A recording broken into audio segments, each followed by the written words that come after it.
What did your crush do that completely ruined your infatuation for them? We talked about exes. She mentioned how she should have cheated on him because he was boring to be with. Yeah, I'm out. Had a similar issue where a friend said she should have cheated on her boyfriend since he was so boring and then complained that he liked a bunch of nerdy things like D&D, fantasy novels, and Star Wars. When she realized that those were all things I liked, she kept trying to insist that I was somehow different from him. I didn't see how, since he was also more popular and better looking than me. Pretty much ended our friendship too. This might sound dumb, but I was dating someone briefly several years ago that I had a red flag moment and walked away. We had only gone on a few dates and hadn't become intimate yet. He came to my house when I had just bought my first car and he sat on the hood. I asked him not to do that, and he just laughed. After a few more times asking and him blatantly ignoring me and mocking me, I dropped him. If he couldn't even manage respecting such a small boundary, I wasn't interested in giving him a chance not to respect others. Not a dumb move. Very smart. He also may have been testing to see if you'd let him push your boundaries. You probably dodged a bullet, Imho. He told you who he was. You believed him. This girl I had a crush on early on in high school told me that she recently broke up with her last BF because his dad passed away suddenly, and, as she put it, wouldn't stop being depressed and a fucking crybaby about it. I didn't talk to her much again after she said that. Reminds me of a Yahoo Answers entry. A most likely teenage boy was complaining that his GF wouldn't stop crying about her recently deceased father. According to him, it was getting in the way of introducing anal in the relationship. I figured out he was dating me and two other girls and playing each other against us. One night at a party, one of the other girls wanted to fight. Honestly, I was drunk and tired and was getting in my friend's car to leave when she tried to start a fight with me over him. I just said, "Tell your friends we got in a fight and you won. Also, you can have him." I got in the car and went home to bed. That was the day I decided I would never fight over a guy. If he wants to be with me, he will be with me. Met a girl on a dating app. She wanted to meet at a club near me. I suggested coffee, but whatever. Show up and she's talking to a guy. Say hi. Learn she invited us both to see which she'd prefer and watch us compete. We both say, "Fuck that." I buy him a beer and we both go back over to my friends and hang out. Cool dude. He littered. Just opened his car door and dropped out a McDonald's bag on the ground. That killed it right there. I used to work at McDonald's. To know why McDonald's specifically was a magnet for litter droppers. A bubble that makes it a lawless space for some reason. Maybe it's because it's a tycoon of a franchise. I remember once, an old woman who used to always try to tip me for being a good cleaner. A Subaru car was parked after the drive-thru and was full of chavwai dickheads, and each piece of litter they used, they'd throw it out of the car window onto the floor, near to the bins. She could see I was disgruntled by it, but powerless, and told me to not worry, and she went out there and I saw a bunch of finger points, and suddenly a bunch of guys got out of the car and picked up their litter as if it was their own grandmother telling them off. What a legend. This was like 20 years ago.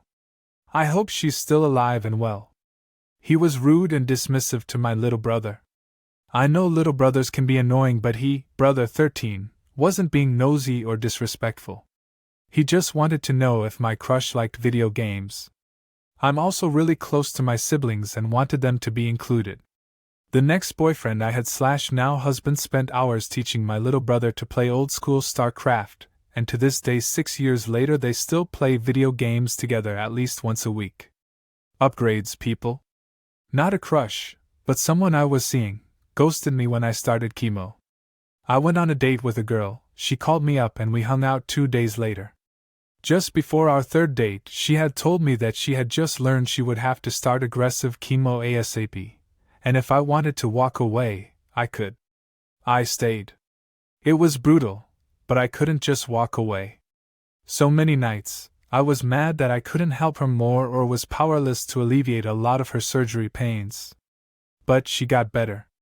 We got married 2 years later, and then, less than 1 year into our marriage, she cheated on me with my best man. Life's a bitch sometimes, man.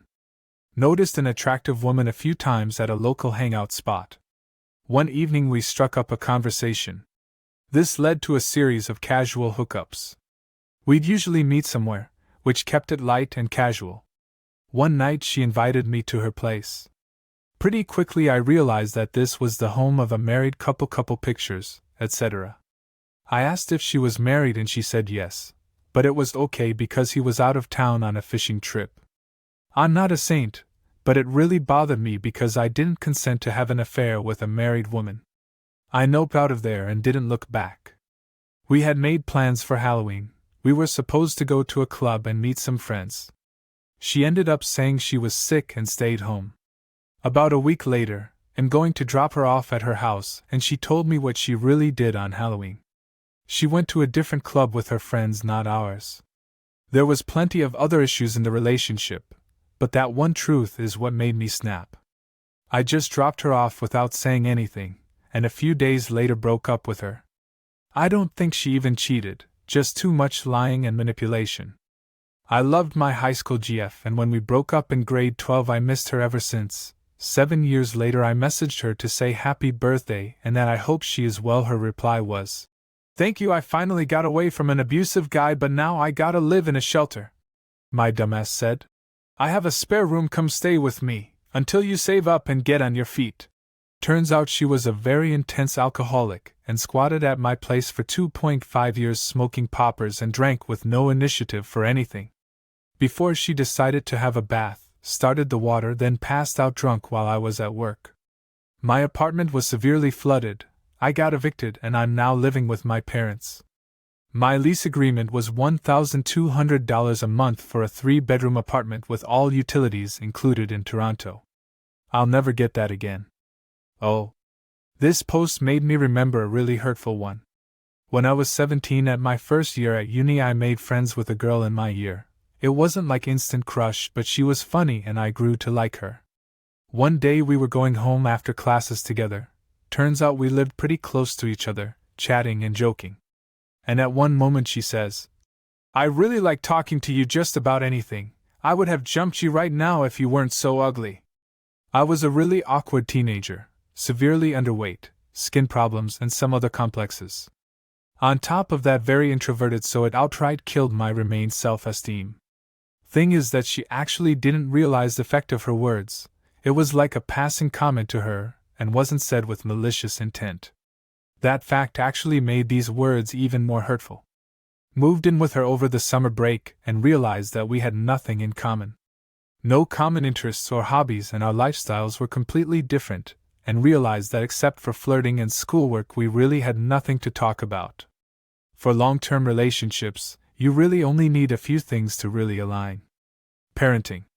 Politics. A general interest in the other person thriving.